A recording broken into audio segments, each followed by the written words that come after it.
کیونکہ والد جیسی عظیم ہستی اس کے سر پہ ہوتی ہے، اور جب والد چلے جاتے ہیں تو پھر شاعر لکھتے ہیں کہ جسے میں سنا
عظیم دولت ہے جو حاصل کرنے کے بعد بندہ مسلمان ہوتا ہے. الحمدللہ ہم سب مسلمان ہیں, سبھی کو آتا ہے. بابا دلہ محبت کے ساتھ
مڑ مل لے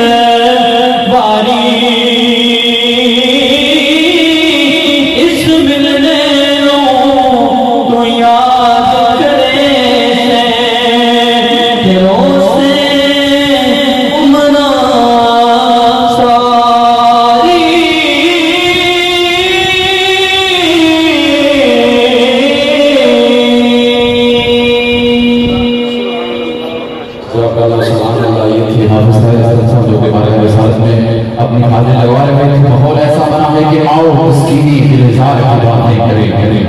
آؤ مسکینی گلزار کی باتیں کریں، خجر کی شب سے جد الابرار کی باتیں کریں، بلبلیں کرتی رہیں گی گل کی چمن کی گفتگو، ہم محمد کے لب و رخسار کی باتیں کریں، ہم محمد کے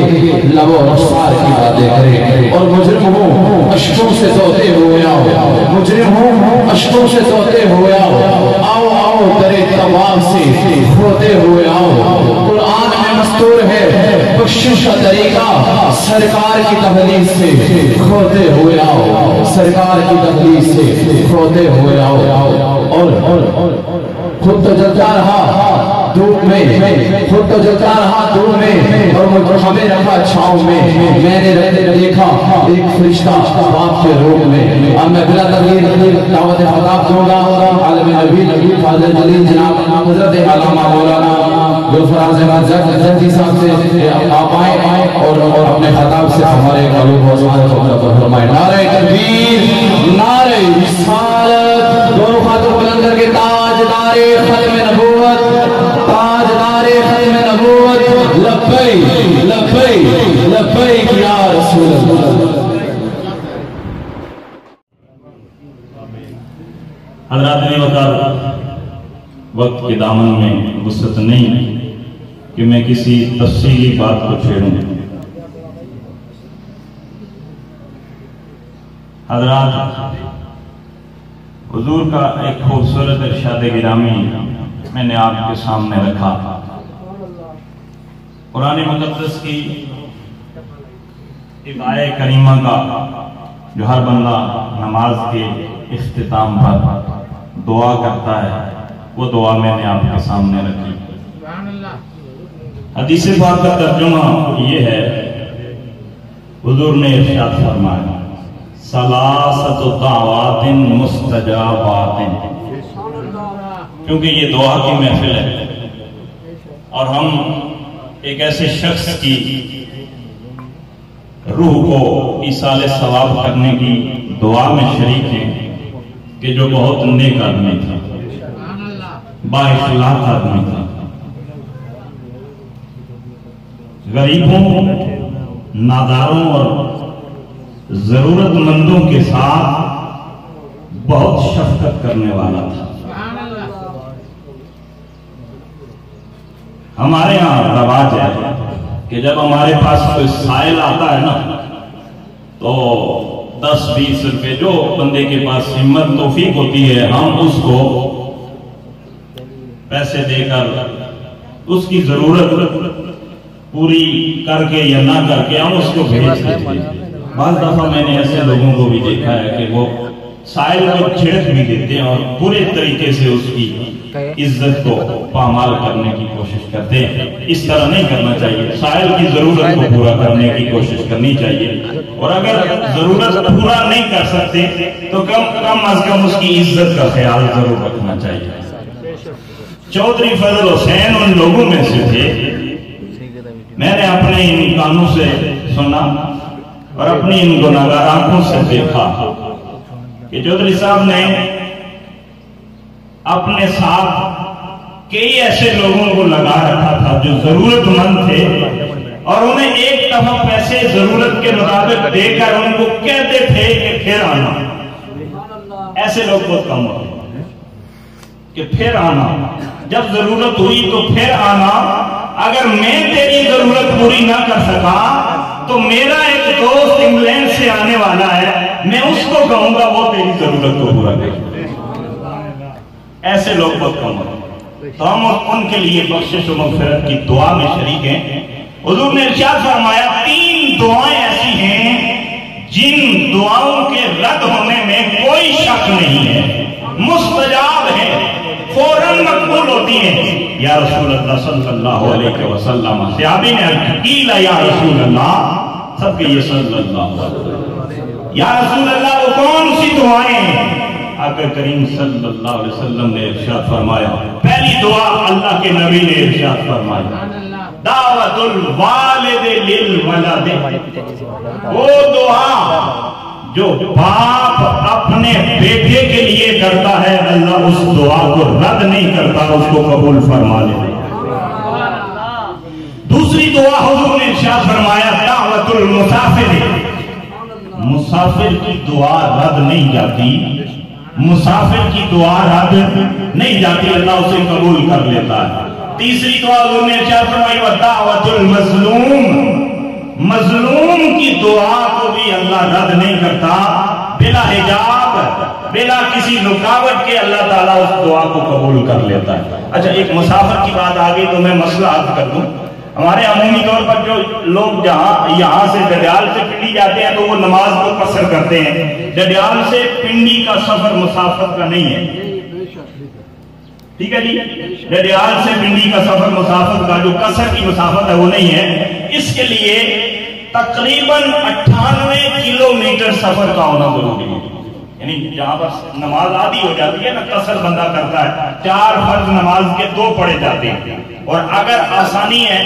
کوئی مشکل نہیں ہے، کوئی پریشانی نہیں ہے تو سنت نفل بھی ساتھ پڑھ لے، لیکن اگر نہیں بھی پڑھے گا تو اسے گناہ نہیں ہوگا۔ 2 رکعت 4 رکعت والی نماز 2 رکعت پڑھے گا وہ آدمی جو 98 کلومیٹر سفر کر کے گیا ہے اور 15 دن وہاں اس نے رکنا نہیں، 15 دن سے زیادہ کا قیام نہیں ہے، 2 3 4 1 2 5 7 دن اس نے رکنا ہے اور یہ نیت ہے کہ واپس آؤں گا، تو وہ وہاں پر 2 رکعت نماز